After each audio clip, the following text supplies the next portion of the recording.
नमस्कार दर्शकवृन्द, कार्यक्रम आर्थिक समृद्धिको पहलमा स्वागत छ। म कल्पना सानु भट्टराई। दर्शकवृन्द, हामीले कार्यक्रममा अर्थतन्त्रको विभिन्न क्षेत्रको अवस्थाबारे निरन्तर रूपमा जानकारी दिँदै आएका छौँ। कोरोनाको सन्तास र संक्रमण बढेसँगै यति बेला बन्दाबन्दीलाई कडी-कडाउ पारिएको अवस्था पनि रहेको छ। सरकारले बन्दाबन्दीलाई कडी-कडाउ गर्दा यति बेला मुलुकको अर्थतन्त्र धराशायी बन्दै गएको छ। उद्योग धन्दाहरू चलायमान अवस्थामा रहन सकेका छैनन्। मुलुकको अर्थतन्त्र पनि यसले गर्दा असर परिरहेको छ, गम्भीर असर पर्दै गएको छ। दर्शकवृन्द, मुलुकमा उत्पादन वृद्धि कसरी गर्न सकिन्छ, उद्योग धन्दालाई कसरी व्यवस्थित गर्न सकिन्छ, जसले गर्दा भोलिको दिनमा अर्थतन्त्र बलियो रहनेछ, हामी यिनै विषयमा केन्द्रित रहनेछौँ। दर्शकवृन्द, हामीसँग आज छलफलको लागि हुनुहुन्छ गोल्याड ग्रुप अफ कम्पनीका अध्यक्ष पवन गोल्याड हुनुहुन्छ। त्यस्तै गरी हामीसँग हुनुहुन्छ अर्थविद ज्ञानेन्द्र अधिकारी। अध्यक्षज्यू, हामीले अहिले यो मुलुकको अर्थतन्त्र बचाउन उद्योग धन्दाको अहिले यो बन्दाबन्दीको अवस्था छ, यसले गर्दा के कस्तो असर पर्दैछ उद्योग धन्दालाई, अध्यक्षज्यू यो बताइदिनुहोस्। उत्पादन मात्रै गरेर त सोलुसन भएन, किनभने उत्पादन त अझै पनि केही मात्रामा चलिराखेको छ। तर जबसम्म बिक्री हुँदैन, जबसम्म बजारमा पुग्दैन त्यो सामान, त्यसपछि उत्पादन गरेर कति नै थुपार्ने हो भन्ने स्थितिमा उद्योगहरू प्राय आइसकेको छन्। त्यसैले यो बिचमा चाहिँ लकडाउन खुल्दाखेरि अलिकति अर्थतन्त्र बामा सर्न सुरु भएको थियो, चलायमान हुन सुरु नै भएको थियो। फेरि यो लकडाउन भयो, यो आफ्नो हिसाबमा यो जरुरी नै होला। तर यसरी यो विकल्प हो कि होइन भन्ने कुरामा यो चाहिँ म त राइट मान्छे होइन, सायद ज्ञानेन्द्र सर पनि ले भन्न सक्नुहुन्न। तर स्वास्थ्यकर्मीहरूलाई सोधेर, किनभने हाम्रो मुलुक छिमेकी मुलुकहरूमा जुन हिसाबले यो बन्दाबन्दी हुँदै हिसाबले पनि अर्थतन्त्रलाई चलायमान गर्नको लागि हरेक कुरा चाहिँ खोलिएको स्थिति छ। त्यो नगरेको खण्डमा चाहिँ हरेक दिन काम गर्नुपर्नेदेखि लिएर अब त यही करिब हामी अब 6 महिना हुन लाग्यो, क्यारे 5 महिना करिब कम्प्लिट हुन थालिसक्यो। बिचमा अलि दिन खोल्यौँ अनि 5 महिना भइसक्यो। यो यस्तो स्थितिमा पुग्छौँ हामी, गम्भीर स्थिति र डरलाग्दो स्थितिमा पुग्छौँ जहाँबाट फर्किन चाहिँ धेरै गाह्रो हुन्छ।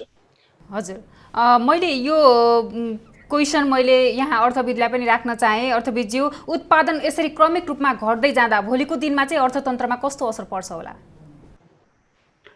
वास्तवमा तपाईँले एकदम सही क्वेसन उठाउनु भएको छ। जस्तो कि अहिले पवन सरले भन्नुभयो जस्तै उत्पादन मात्रै सबैभन्दा ठुलो कुरा होइन कि अर्थतन्त्रका 4वटा सिद्धान्तहरू हुन्छ कि उत्पादनको साथसाथै हामी वितरणमा 4वटा मध्ये 2टा मेन कुरा हुन्छ, उत्पादन त्यस पछाडि वितरणको कुरा आउँछ।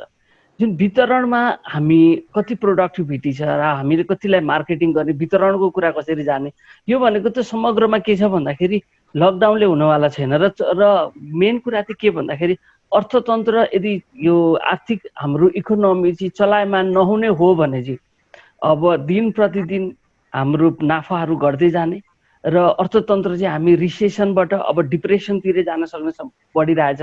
हामी अहिलेसम्म त रिसेसनको मात्र आकलन गरिरहेको थियो, तर अब चाहिँ के भइरहेछ भन्दाखेरि हामी अर्थतन्त्र डिप्रेसनमा जान सक्छ र डिप्रेसनमा गइसकेको अवस्थामा फेरि रिकभर हुनको लागि चाहिँ एकदमै गाह्रो हुन्छ। किन भन्नुहुन्छ भने जब इकोनोमी डिप्रेसनमा पुग्छ नि, त्यो टाइममा चाहिँ मोस्ट अफ द फर्म्स, इन्डस्ट्रिजहरू, औद्योगिक व्यवसायहरू चाहिँ बन्द हुने अवस्थामा पुग्छ कि र केही मात्र चल्छ। कस्तो केही चल्नु भन्नाको मतलब चाहिँ कस्तो खालको व्यवसाय चल्छ भनेदेखि जसले चाहिँ बेसिक गुड्सहरू मात्र प्रोडक्सन गर्नुहुन्छ कि जहाँबाट चाहिँ हामीलाई चाहिने डेली जुन रोजीरोटीको लागि चाहिने र अत्यावश्यक सेवा मात्र चल्ने अवस्था हुन्छ। त्यो अवस्था आउनु भनेको धेरैजनाले त्यो बेलासम्ममा रोजगारी गुमाइसक्नुहुन्छ। धेरैवटा के भन्छ एन्टरप्रेन्योरहरू, उहाँ जो व्यवसायी हुन्छ, औद्योगिक घरानाहरू हुनुहुन्छ, उहाँहरूले आफ्नो व्यवसायबाट पलायन भइसक्नु भएको हुन्छ। यो अवस्था आयो भने त एकदमै खतरनाक हुनेछ र हामीले सोच्ने खालको जुन रिकभरी छ यो त एकदम डरलाग्दो अवस्थामा हुन्छ। हजुर, अध्यक्षज्यू यस विषयमा के भन्नुहुन्छ? एकदमै ठिक भन्नुभयो सरले। यो कुरा एकदम ठिक हो, किनभने वितरण जबसम्म हुँदैन, वितरणको व्यवस्था गरिँदैन। म एउटा एक्जाम्पल दिन चाहे। अहिले इन्डियाबाट या विदेशबाट आउने ट्रकहरूको लागि सबै सिडिओहरूले त्यसको पर्मिसन दिने व्यवस्था यहाँ चाहिँ उद्योग वाणिज्य आपूर्ति मन्त्रालयले नै मिलाइदिन्छ र त्यो चाहिँ निर्बाध रूपमा चाहिँ बोर्डर क्रस गरेर तपाईको काठमाडौँ अथवा जुन ठाउँमा पुग्नुपर्ने हो त्यहाँसम्म पुगिराखेको स्थिति छ। तर त्यही नेपाली उत्पादन जुन भनौँ विराटनगर अथवा वीरगञ्ज अथवा भैरवा अथवा जुनसुकै ठाउँमा पनि उत्पादन भएको छ त्यसलाई चाहिँ ल्याउनको लागि काठमाडौँसम्म ल्याउन या पोखरासम्म लैजानको लागि जुन अप्ठ्यारो छ, जुन गाह्रो भइराखेको छ त्यसलाई चाहिँ चल्न दिएको छैन। त्यसले गर्दाखेरि पनि एउटा कहीँ न कहीँ यो विसङ्गत भएको नमिलेको स्थिति पनि म देखिरहेको छु। र सँगसँगै रिटेलमा जबसम्म चाहिँ कस्टमरलाई त्यो किन्ने चाहिँ मौका पाउँदैन त कसरी किन्ने? अति आवश्यक वस्तुको पनि अहिलेको स्थितिमा चाहिँ विदेशबाट आएको चाहिँ सम्भव हुन सक्छ। तर हाम्रै नेपालभित्रको चाहिँ फेरि बिचमा ठिक भए पनि फेरि पनि अहिले फेरि आएर कृषिकै कुरा गरौँ, म त कृषिमा पनि छु, कृषिकै कुरा गरौँ, पेरिसेबल गुड्स हुँदाखेरि पनि तरकारी फलफुलहरूमा पनि फेरि ढुवानीमा बाहिरबाट आउनको लागि धेरै गाह्रो बनेको स्थिति छ। हजुर अध्यक्षज्यू, मैले यहाँलाई सोध्न चाहे अहिले यो जुन यो हाम्रो साना तथा घरेलु उद्योगहरू छन् तिनीहरूलाई विकास गर्न चाहिँ के कस्तो प्रयासहरू हुन सक्छन्? यो समयमा चाहिँ व्यवसायहरू उद्योगीहरूको प्रयासहरू के हुन सक्छन् त? यसो छ, हेर्नुहोस्, यो अब यसको लागि यो लकडाउन गर्यौँ हामीले, यो विकल्प होइन भन्ने कुरा यो सबैले बुझिसकेको स्थिति छ, नखोलिकन नहुने स्थिति छ। अब यसलाई अनलकडाउन गर्नको लागि गभर्मेन्टको एउटा प्लान आउनु पर्यो, दिगो प्लान आउनु पर्यो। त्यो भनेको पहिलो चरणमा के खोल्ने, दोस्रो चरणमा के खोल्ने, तेस्रो चरणमा के खोल्ने, कहिलेदेखि खोल्दै जाने भनेपछि जसरी आज हामी छिमेकी मुलुकको हेरौँ, इन्डियाको हेरौँ, इन्डियामा जसरी लकडाउन खुल्दा लकडाउन अब यो के भन्छ यसलाई लकडाउन ओपनको 5औं चरण आइसकेको छ। त्यो हामी चरणबद्ध रूपमा चाहिँ त्यसलाई एक त खोल्नुपर्छ, एउटा कुरा। अर्को कुरा, साना उद्यमीको जुन कुरा गर्नुभयो तपाईँले, त्यसको विकासको लागि हामीले त्यो चाहिँ पोलिसी बनाएर अहिले भएका उद्योगहरूलाई सञ्चालन गर्न दिने र त्यो उनीहरूको त आज बनाएको उत्पादन उनीहरूले चाहिँ थुपार्ने, न उनीहरूसँग स्पेस छ, न गोडाउन छ, न केही छ, न पुँजी छ त्यत्रो कि उनीहरूले त्यसलाई रोकेर राख्न सकौँ। त्यसलाई चाहिँ बजारमा निर्बद्ध रूपमा जान सक्ने अवस्था चाहिँ सृजना गर्नुपर्ने हुन्छ। हजुर अर्थविदज्यू, अहिले जुन यो मुलुक यो लकडाउनमा गएदेखि बन्दाबन्दीलाई कडिकडाउ पारेदेखि यो साना तथा घरेलु उद्योगहरू जुन किसिमले प्रभावित बन्दै गए, भर्खरै अध्यक्षज्यूले पनि भन्नुभयो, यसले चाहिँ खासमा यो लकडाउन गरिनु, यो बन्दाबन्दी कडिकडाउ पार्नु चाहिँ कतिको उपयुक्त छ त? अब उहाँले पनि अघि भनिसक्नुभयो, पवन सरले पनि। म पनि यसमा के भन्छु भन्दाखेरि, अब हुन त म यो भन्ने लेभलको स्वास्थ्य क्षेत्रको मान्छे त होइन, तर पनि के छ भन्दा समग्रमा हामीले विगतको हेर्ने र हाम्रा छिमेकी मुलुकहरू हेर्ने र केही लिट्रेचरहरूलाई यदि हामीले फलो गर्ने हो भने चाहिँ बन्दाबन्दी गर्नु, लकडाउन नै यसको उत्तम विकल्प भन्ने जस्तो चाहिँ मलाई पनि लाग्दैन। त्यसको लागि के हुनु पर्यो भन्दाखेरि गभर्मेन्टसँग कुनै प्लानै नदेखिरहेको अवस्था छ कि। अब यसलाई कसरी गर्न सकिन्छ भन्नुहुन्छ भने, अब जुन साना तथा मझौला उद्योगहरूको लागि हामीसित दुईटा अप्रोच हुन्छ क्या। हेर्नुहोस्, एउटा त ब्याङ्किङ सेक्टरको थ्रुबाट उनीहरूलाई केही बचाउन सक्ने अवस्था रहन्छ र रिफाइनेन्सिङको कुराहरूबाट हामीले गर्न सकिने एउटा पाटो हामीसँग रहन्छ। र अब त्यो पनि तपाईँलाई के थियो भन्दा पहिलाको टाइममा त रिफाइनेन्सिङ गर्ने सम्भावना एकदम झन्झटिलो प्रोसेसको कारणले एकदम गाह्रो थियो। तर अब अलिकति सजिलो बनाउँदै भन्ने राष्ट्र ब्याङ्कको पोलिसी हेरेको हुनाले गर्दाखेरि मैले त्यसलाई हामीले बढावा दिन सकिन्छ, एउटा कुरा। दोस्रो कुरा, अब साना तथा मझौला उद्योग पनि कस्तो खालको उत्पादन गर्ने हो त? इन्टरमिडिएट गुड्स गर्ने हो कि भनेको कुनै ठुलो लार्ज स्केल इन्डस्ट्रिजको लागि उनीहरूले चाहिँ के छ कच्चा पदार्थ प्रोडक्सन गरिदिने हो भने चाहिँ उहाँहरूको लागि चाहिँ उहाँहरू जस्तो हाम्रो पवन सरहरू जस्तो के भन्छ व्यापारिक घरानाहरूले चाहिँ उहाँलाई केही राहत दिन उहाँहरूले सक्नुहुन्छ। तर उहाँहरू नै आफै साना तथा घरेलु उद्योग आफै नै फाइनल गुड्स प्रोडक्सन गर्दै हुन्छ, उहाँहरूले आफैले नि कन्ज्युमरको लागि फाइनल गुड्स प्रोडक्सन गर्नुहुन्छ भने उहाँहरूको साइडबाट पनि हेल्प कम हुनसक्छ कि त्यो बेलामा चाहिँ। यो बेलामा चाहिँ प्रष्ट रूपमा गभर्मेन्टको पोलिसी नै आउनु जरुरी छ।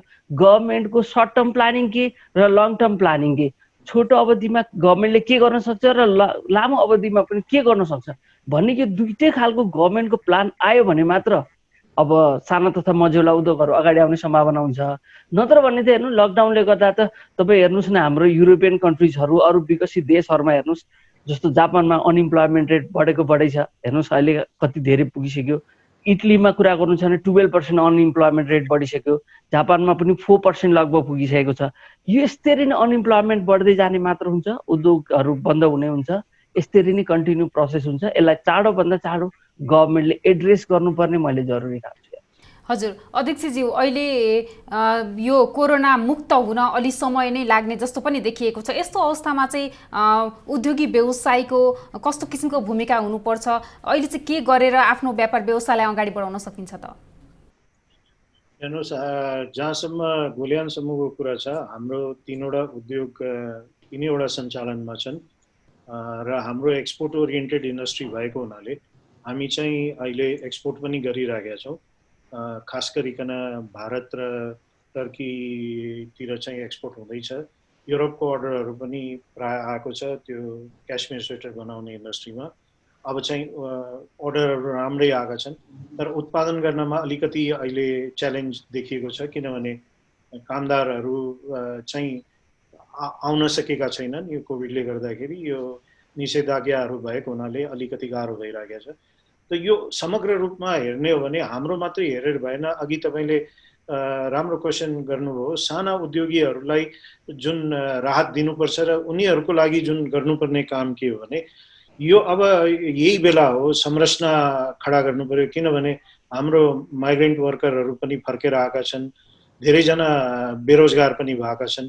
तिनीहरूको लागि चाहिँ संरचना के बनाउनु पर्यो भने हाम्रो सबभन्दा अहिले विक संरचना जुन देखियो यो कोभिडको बेलामा पनि भनेको एउटा चाहिँ वेयर हाउसिङको लागि हो। त्यो चाहिँ एग्रिकल्चरमा चाहिँ अलि फरक किसिमको हुन्छ, तर अरू उत्पादनहरूको लागि पनि वेयर हाउसिङ हो र लजिस्टिक हो। लजिस्टिक भनेको ढुवानीको व्यवस्था नै राम्रो छैन हाम्रो, एक ठाउँबाट अर्को ठाउँमा ल्याउनको लागि सदरमुकामसम्म पुर्याउन र त्यसपछि बजारसम्म पुर्याउनको लागि।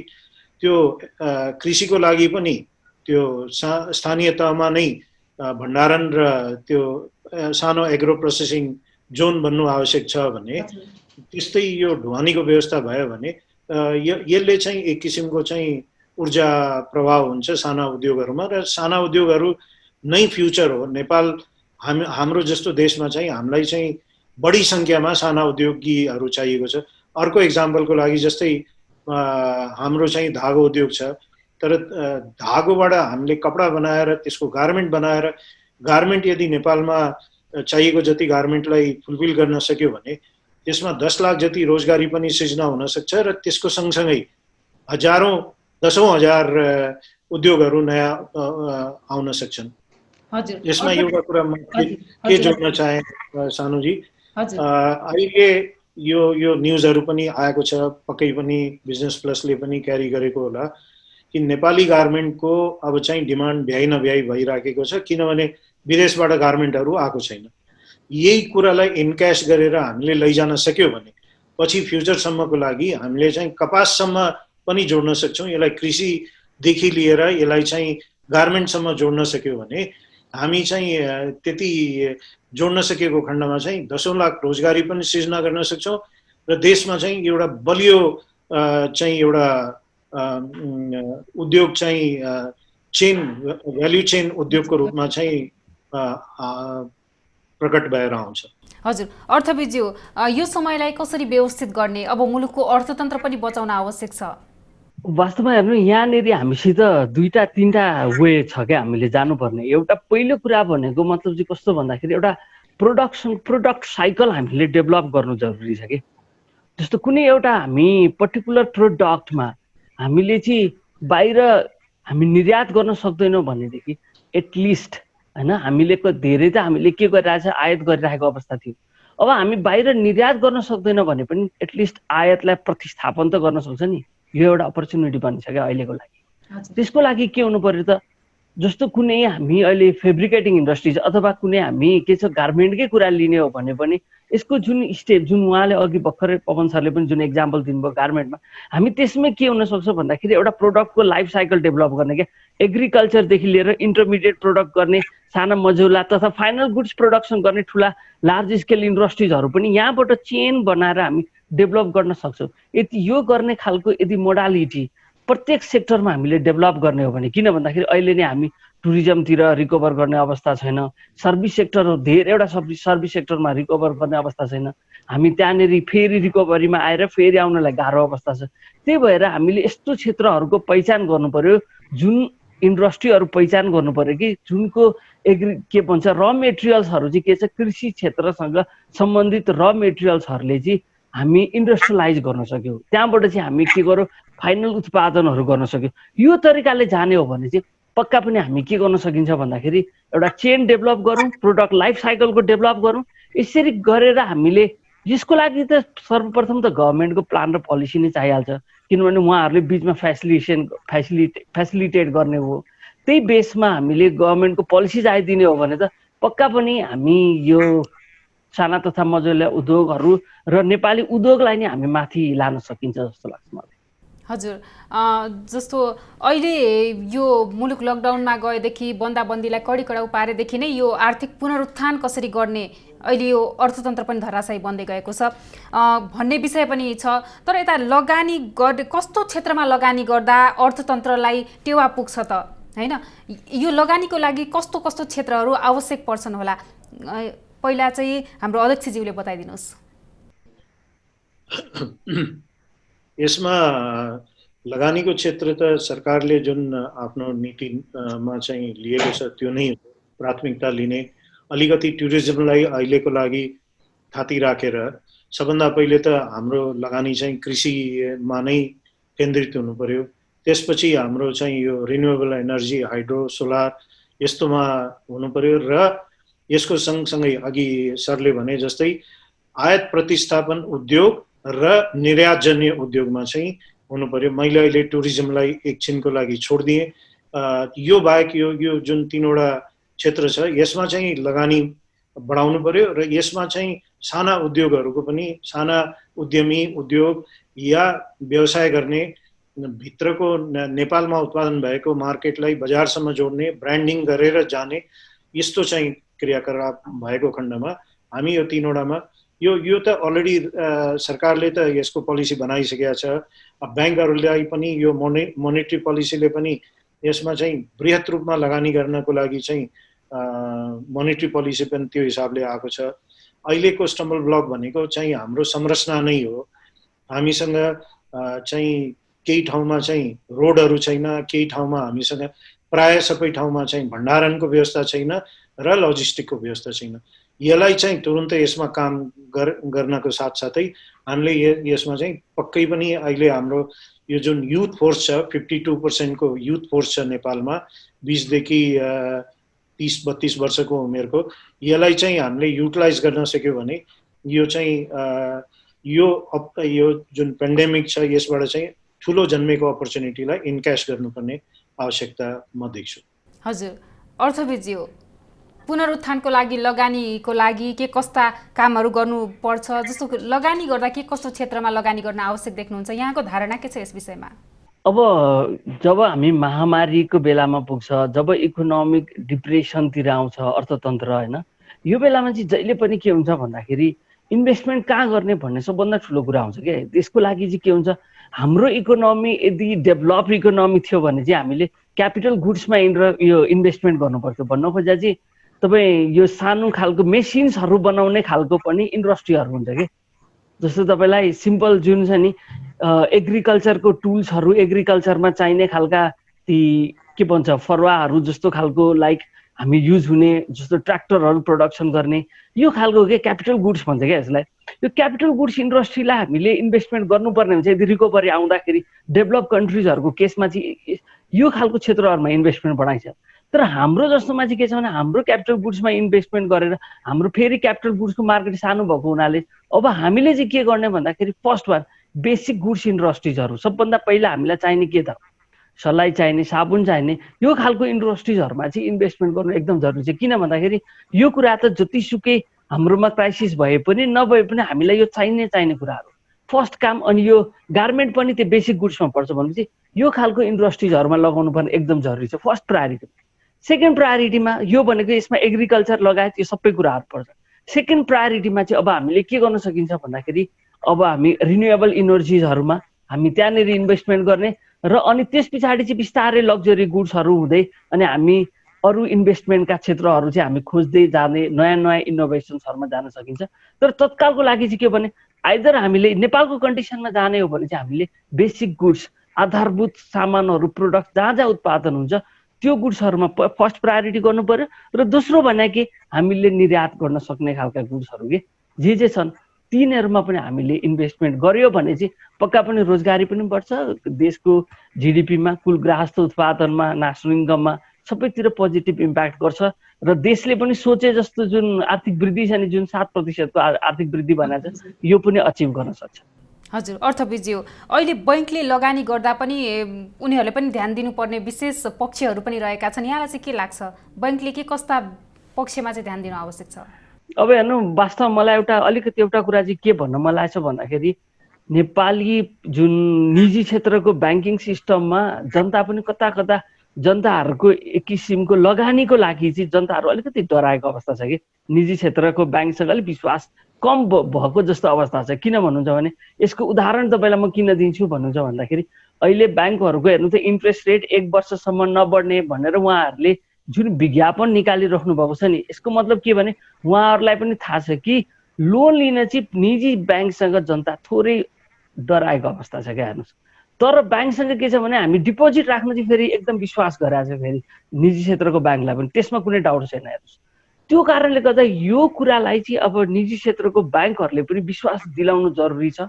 र अब उहाँहरूले पनि के सोच्नु पर्यो भन्दाखेरि कर्पोरेट हाउस मात्र हाम्रो क्लाइन्ट छैन कि सानोभन्दा सानो पनि जुन खालको हाम्रो जुन ऋणीहरू छ उनीहरूलाई पनि यदि हामीले बचायो भने चाहिँ पक्का पनि के गर्न सकिन्छ त, ब्याङ्क पनि बच्छ र आर्थिक क्षेत्र पनि बच्दै जान्छ भन्ने कुरा उहाँहरूले सोच्नु जरुरी छ। र सबैभन्दा धेरै त साना व्यवसायीहरूलाई चाहिँ उहाँहरूले जति सक्दो अहिलेको लागि सर्टेन टाइमसम्म ब्याज दर घटाइदिएर हुन्छ कि अथवा के सब्सिडी दिएर हुन्छ कि उहाँहरूलाई पनि घाटा नहुने गरी, किनभने ब्याङ्क पनि चल्नु पर्यो।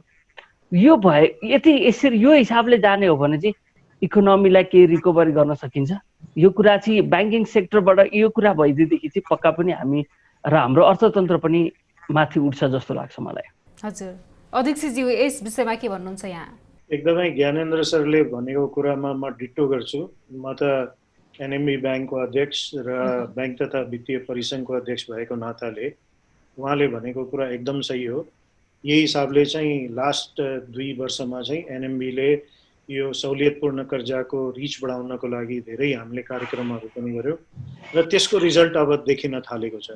यो महिलाहरू एउटा चाहिँ महिला उद्यमी महासङ्घ छ, यो त्यसमा 12,000 महिलाहरू छन्। त्यसमा करिब हामीले 700-800 वटा लोन त दिइसक्यौँ, अझै पनि एप्लिकेसन त्यस्तै छ। 2,000 जति लोन अब चाँडै त्यो 2,000 जति पुग्छ। त्यसको असर चाहिँ अहिले के हेऱ्यौँ भने हामीले वित्तीय पहुँच हुने बित्तिकै उहाँहरूले चाहिँ उत्पादन गरेर विदेशमा चाहिँ एक्सपोर्ट गर्न थाल्नुभयो। यसमा कस्तो आइटमहरू भने सातु, मस्यौरा, तितौरा, तपाईँको विभिन्न किसिमको दालहरू, विभिन्न किसिमको तयारी सामानहरू, यो कृषिजन्य वस्तु नै, पटेरबाट बनेको ब्यागहरू, ह्यान्डिक्राफ्ट्सहरू, विभिन्न किसिमको यस्तो सामानहरू चाहिँ एक्सपोर्ट हुन सुरु भएको छ। र नेपाली मार्केटमा पनि त्यसको चाहिँ रिच चाहिँ बिस्तारै बढ्दैछ। यो तपाईँको के भन्छ फापरको पिठो, तपाईँको यो कोदो अनि मकैको च्याक्लादेखि लिएर धेरै उत्पादनहरू छन् अहिले जुन उहाँहरूले चाहिँ डेभलप गर्नुभएको छ। अचार पनि छ त्यसमा, विभिन्न किसिमको पिकलहरू, यस्तो आइटमहरू डेभलप भएको देखेर यस्तै हिसाबले चाहिँ हाम्रो अब हाम्रो टार्गेट के हो भने नेपालका मौलिक उत्पादनहरू जस्तै जडीबुटी छन्, जस्तै अल्लोका उत्पादनहरू छन्, जस्तै हाते कागजका उत्पादनहरू छन् र यस्तै अरू मौलिक उत्पादनहरू ह्यान्डिक्राफ्ट्सहरू जुन छन् त्यसको डिमान्ड धेरै छ। अब यो मैले जुन पटेरको ब्याग र अरू यस्तै घाँसहरूको ब्यागको कुरा गरेँ, यसको अर्डर यति आएको छ, 10 लाख पिसको अर्डर आएको छ चाइनाबाट मात्रै। त्यो पनि रेट हेर्दाखेरि पनि एकदमै राम्रो रेट पाइएको छ। यस्तो होइन कि थ्रो अवे प्राइसमा। त्यसलाई चाहिँ विकास गर्नको लागि ब्याङ्किङ क्षेत्रको ठुलो भूमिका हुन्छ। कुनै पनि देशलाई अगाडि ल्याउनको लागि ब्याङ्किङ क्षेत्रको भूमिका ठुलो हुन्छ। त्यो कुरा मैले पनि बुझेको छु र हाम्रो साथीहरूले पनि बुझेको छन्। केही ब्याङ्कहरूले पहिलाको स्थितिमा चाहिँ सरले भने जस्तै, ज्ञान सरले भने जस्तैको स्थिति भए पनि अहिले आएर चाहिँ सबैको मनसाय चाहिँ चेन्ज हुँदैछ र त्यो गराउने जिम्मा मैले बोकेको पनि छु। म पर्सनली त्यो चाहिँ जिम्मा लिएको पनि छु कि अब यो सोच चेन्ज गर्नु पर्यो। ब्याङ्क चाहिँ नाफा गर्ने मात्रै इन्स्टिट्युसन होइन, नाफा त गर्नै पर्यो, सर्भाइभ गर्नै पर्यो, आफ्नो सेयर होल्डरलाई रिटर्न दिनु पर्यो। तर त्यसको सँगसँगै देशलाई अगाडि लग्नको लागि, अर्थतन्त्रलाई बलियो बनाउनको लागि नेपालभित्र कसरी उत्पादन गर्ने र साना र एकदमै डिप्राइभ सेक्टर भनौँ उनीहरूलाई चाहिँ म्याक्सिमम रिच कसरी बढाउने, फाइनेन्सियल लिट्रेसीको सँगसँगै फाइनेन्सियल रिच कसरी बढाउने, त्यतातिर चाहिँ हामी जोडले काम गरिरहेका छौँ। र त्यो चाहिँ अब आउँदो दिनमा चाहिँ यो फाइनेन्सियल रिचले गर्दाखेरि कोही पनि यो भन्न नसकोस् कि चाहिँ हामीले पैसा नपाएर काम गर्न सकेनौँ भन्ने चाहिँ होइन। सिप र पुँजीको कमीले काम गर्न सकेन भन्ने चाहिँ नआओस् भन्ने चाहिँ मेरो चाहना हो। हजुर, अर्थविदज्यू, यता मौलिक वस्तुहरूको विकास गर्न पनि आवश्यक देखिन्छ। भर्खरै अध्यक्षज्यूले पनि भन्नुभयो। यहाँलाई के लाग्छ, अब हामीले मुलुकको अर्थतन्त्र बचाउनलाई मौलिक वस्तुहरूलाई नै विकास गर्दै लैजान कतिको आवश्यकता छ? यो समय कतिको उपयुक्त रहेको छ? यस विषयमा के भन्नुहुन्छ? अब मलाई त मैले चाहिँ जुन तरिकाले आफ्नो तरिकाले मैले जुन सर्वे गरिरहेको छु, रिसर्चमा मैले हेरिरहेको छु कि तपाईँलाई यो भनेको नि मौलिक गुड्सहरू, यो फेसनेबल गुड्सहरू जुन तपाईँहरू हामी कन्जम्सन गर्ने जति पनि गुड्स छ नि, यो एउटा सर्कल जस्तै हो क्या। तपाईँलाई एउटा टाइममा आएपछि फेरि त्यही गुड्स फेसनेबल हुन थाल्छ क्या। हेर्नुहोस्, भन्न खोजा यदि हामीले राम्रोसँग प्रोडक्टहरूलाई चाहिँ यदि राम्रोसँग चाहिँ हामीले के गर्नु पर्यो भन्दाखेरि जुन हाम्रा वस्तु तथा सेवाहरू छ, मौलिक वस्तु जुन ह्यान्डिक्राफ्ट्सको कुराहरू भयो, अब अल्लोबाट बन्ने कपडाहरू भयो। हेर्नुहोस्, अहिले पनि अल्लोको कोटहरू भनेको मार्केटमा एकदम हाई डिमान्ड छ क्या। हामीले यो कुरा बुझ्नु पर्यो नि, त्यसको लागि प्रमोट गर्नु पर्यो। त्यसको लागि एउटाले मात्र भएर भएन कि पब्लिक प्राइभेट पार्टनरसिप दुवै पार्टी चाहिन्छ कि। यहाँनिर गभर्मेन्टको पोलिसी पनि एप्रोप्रिएट हुनु पर्यो र प्राइभेट सेक्टरको, पहिला त ब्याङ्किङ सेक्टर त यो भनेको त लाइफ ब्लड अफ इकोनोमी भइहाल्यो। इकोनोमीकै ब्लड उसले एकदम सपोर्ट गर्नु पर्यो। त्यस पछाडि प्राइभेट सेक्टर सँगसँगै आउने बित्तिकै त हामी अटोमेटिकली आइहाल्छ। एउटा कुरा चाहिँ हामीले चाहिँ के कुरा बुझ्नु जरुरी छ भने नि, कन्ज्युमरलाई केही पनि थाहा हुँदैन क्या उनीहरूलाई के चाहिरहेछ भन्ने कुरा क्या। जबसम्म प्रड्युसरले नयाँ खालको प्रोडक्ट दिँदैन तबसम्म उहाँहरूलाई, हामीलाई पनि इभन थाहा हुँदैन क्या हामीले के चाहेको भन्ने कुरा। त्यसको लागि त प्रड्युसरले सामान प्रोडक्सन गरिदिनु पर्यो नि। आफै तपाईँ मार्केटमा सप्लाई त भइहाल्छ नि। त्यसको लागि चाहिँ हामीले इन्भाइरोमेन्ट बनाउनु पर्ने हुन्छ कि, र त्यसकै लागि गभर्मेन्ट पोलिसिज बनाउनु पर्ने हुन्छ। कन्ज्युमरलाई कहिले पनि के सामान चाहिन्छ भन्ने उहाँहरूलाई कहिले पनि थाहै हुँदैन, डिमान्ड उहाँहरूले गर्न सक्नुहुन्न क्या कहिले पनि भनेर। यो बेसमा चाहिँ के हुनु पर्यो, पब्लिक प्राइभेट पार्टनरसिपको थ्रुबाट यदि हामीले प्रोडक्सन गर्ने मौलिक गुड्सहरूलाई हामीले जति मार्केटमा अभाइलेबल गरिदिने भने त पक्का पनि अटोमेटिकली जान्छ, कन्ज्युमरको डिमान्ड आफै बढ्छ र त्यहीँबाट नै हामी इकोनोमी रिकभर हुन पनि सक्छ। हजुर, अध्यक्षज्यू के भन्नुहुन्छ यस विषयमा? एकदमै ठिक भन्नुभयो। यसमा चाहिँ म अझै एलोबरेट गर्न चाहन्छु एउटा एक्जाम्पलको साथमा। अहिले अल्लोको 8 लाख मास्कको डिमान्ड आयो, स्याम्पल पठाइयो, हामीले होइन अल्लोको साथीहरूले पठाएको। उहाँहरूलाई 8 लाख मास्क बनाएर तुरुन्तै दिनु भनेर डिमान्ड आयो। यो त एक ठाउँबाट मात्रै आएको। यस्तै अब डिमान्डहरू चाहिँ जहाँ जहाँ स्याम्पल पठाइएको छ त्यहाँबाट ओभरवेल्मिङ रिस्पोन्स आएको छ। ज्ञानेन्द्र सरले भने जस्तै नयाँ आइटम कन्ज्युमरलाई के चाहिन्छ त्यो थाहा छैन, तर एउटा अलग किसिमको आइटम दियो भने अब मास्क लगाउन एक किसिमको चाहिँ अब यो आवश्यकमा अति आवश्यकमा नै परिसक्यो अहिलेको स्थितिमा, र यो केही दिनसम्म रहन्छ। यसलाई चाहिँ अब यसलाई अति आवश्यकबाट फ्यासनतिर कसरी लाने भन्ने कुरा छ। अल्लो भनेर त्यसलाई चाहिँ अलि राम्रो बनाएर चाहिँ गर्न सक्यो। अब यही कुरा हामी ढाकामा पनि साथीहरूलाई भनिरहेका छौँ कि तपाईँहरू ढाकाको पनि बनाएर स्याम्पल दिनुहोस्, ढाकाको पनि पठाउँ, त्यसमा पनि अर्डर आउँछ। यो भनेको के हो भने यस्तै उत्पादनहरूलाई केही न केही नयाँ रूप दिएर हामीले अल्लोको कोट एउटा भयो, अहिले भेस्ट पनि बनाएको छ। धागो चाहिँ हामीले हाम्रै रिलायन्स स्पिनिङमा हामीले धागो बनायो, त्यो विस्कोस र अल्लो राखेर त्यसको चाहिँ भेस्ट बनाएर स्याम्पलहरू विदेशमा साथीहरूले पठाएका छन्। र त्यसको अर्डर आउने बित्तिकै त्यो एउटा यस्तो प्रडक्ट हो जुन नेपाल बाहेक अरू कसैले दिन सक्दैन। त भनेपछि त्यस्तो उत्पादनहरू, अब हाम्रो जडीबुटीको कुरा गरौँ, धेरै किसिमको जडीबुटीहरू छ, एसेन्सियल ओइलहरू छन् जडीबुटीबाट निकालेको, त्यसको डिमान्ड अब बिस्तारै पिकअप हुँदैछ। किनभने अहिलेसम्म एक त वित्तीय पहुँच पनि उहाँहरूसँग थिएन एकातिर भने, अर्कोतिर चाहिँ अलिकति चाहिँ कोही सपोर्ट दिने पनि थिएन। हाम्रो यो फेडरेसन अफ नेपाल एक्सपोर्टर्स एसोसिएसनले सबैलाई समेटेर एक किसिमको चाहिँ सपोर्ट गरिसकेपछि यसले गर्दाखेरि यो चाहिँ बिस्तारै चाहिँ अब यो उत्पादनहरूलाई चाहिँ अगाडि ल्याउने भन्ने प्लानिङको सँगसँगै इम्प्लिमेन्टेसन पनि हुँदैछ। अब एकैचोटि 8 लाख मैले अघि भने नि जुन मास्कको अर्डर आयो, अहिलेसम्म 3-3.5 लाख मात्रै सप्लाई हुन पाएको छ। यो लकडाउनले गर्दाखेरि अलि अप्ठ्यारो भइरहेको छ प्रोडक्सन उत्पादन गर्नमा, तर अब यो बिस्तारै पेस लिन्छ, यो बढ्दै जान्छ। यस्तै धेरै उत्पादनहरू छन् जसमा चाहिँ हामी अब हाते कागजका परिकारहरूको पनि ठुलो रूपमा चाहिँ हामीले यसलाई चाहिँ अगाडि ल्याउनुपर्छ र यसमा चाहिँ ठुलो हिसाबले काम गर्नुपर्छ। र सँगसँगै हाम्रा नेपालका दूतावास, विश्वभरि भएका दूतावासले दिने जति पनि गिफ्टहरू छन् र उनीहरूले चाहिँ त्यहाँ चाहिँ एउटा सोकेस राखेर त्यो हाम्रो मौलिक उत्पादनहरूको त्यहाँ स्याम्पलिङ राख्ने र त्यसको चाहिँ एक किसिमको चाहिँ मार्केटिङ गरिदिएको खण्डमा पनि हामी यसमा चाहिँ ठुलो फड्को मार्न सक्छौँ। यसको सँगसँगै मैले चाहिँ एउटा अरू पनि कुरा राखिराखेको छु गभर्मेन्टको अगाडि, तपाईँको च्यानल मार्फत पनि फेरि मैले यो कुरा राख्न चाहेँ। यो हामी कुनै पनि देशमा विदेश जाँदाखेरि हरेक देशको आफ्नो मौलिक उत्पादनहरू चाहिँ डिस्प्ले गर्ने चाहिँ एक ठाउँ हुन्छ जहाँ चाहिँ टुरिस्ट अवश्य पुग्छ। त्यस्तै हामीलाई पनि काठमाडौँमा त्यस्तो ठाउँ चाहिएको छ, पोखरामा पनि चाहिएको छ, जहाँ चाहिँ यो एसोसिएसनहरू जुन हाम्रा मौलिक उत्पादन गर्ने एसोसिएसनहरू छन् उहाँहरूले चाहिँ केही न केही त्यसको चाहिँ अलिकति कसरी उत्पादन हुन्छ त्यसलाई पनि अलिकति डिस्प्ले गर्ने र सँगसँगै त्यो मालहरू बेच्ने। त्यसबाट चाहिँ बुटिक बायरहरूले पनि किन्छ, रिटेलरले पनि किन्छ, आएका टुरिस्टहरूले पनि किन्छन् र ठुला अर्डरहरू पनि जेनेरेट हुन्छ।